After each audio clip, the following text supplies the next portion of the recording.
ఆయన మహాద్భుతమైన నటనతో ప్రపంచం అంతా ఉలిక్కిపడేలా తమ్ముళ్ళు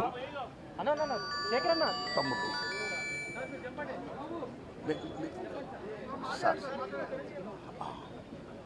ఆయన కోసం చూస్తున్నారు తమ్ముళ్ళు, ఆయన కోసం చూడండి, తీసేసేయండి, తీసేసేయండి.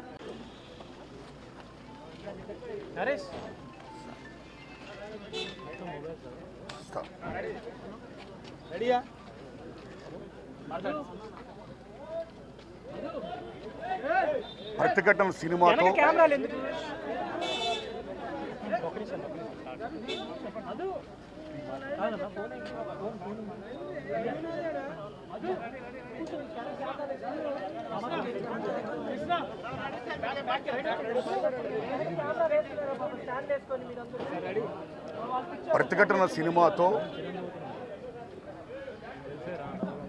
అందులో ఆయన యొక్క మహాద్భుతమైన నటనతో యావత్ ప్రపంచ తెలుగు జాతిని కూడా ఒక్కసారిగా ఉలిక్కిపడేది చేసి ఎంత మహానటుడినా అని మెప్పొందిన మహానటుడు కోటా శ్రీనివాసరావు గారు. ఓ కామెడీయా, ఓ విలనియా, ఓ సెంటిమెంటా, ఓట కాదు నవరసాలను కూడా పండించి మెప్పించి ఒప్పించిన మహా క్యారెక్టర్ నటుడు కోటా శ్రీనివాసరావు గారు.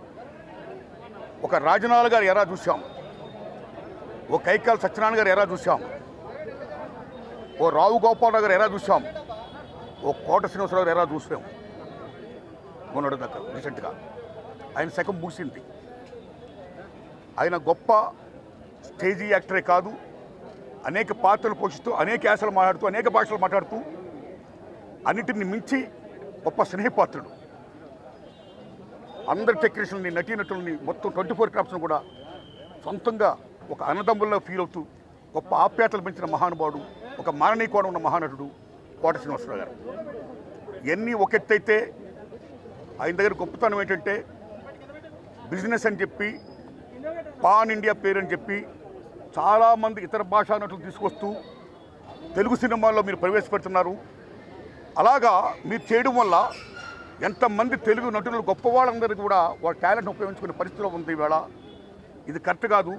తెలుగు నటుల యొక్క, నటీనటుల యొక్క టాలెంట్ మీరు ఉపయోగించుకోవాలి అని ప్రశ్నించినటువంటి స్వరాష్ట్రాభిమాని, 2 రాష్ట్రాల అభిమాని, తెలుగు భాషాభిమాని కోటా శ్రీనివాసరావు గారు. అన్నింటిని మించి వీటితో పాటు ఆయన రాజకీయంగా కూడా అమోఘంగా రాణించాడు. ఆయన విజయవాడ తూర్పు నియోజకవర్గంలో బీజేపీ ఎమ్మెల్యేగా గెలిచారు. ఆయన అక్కడ ఆయన ముద్ర వేశారు.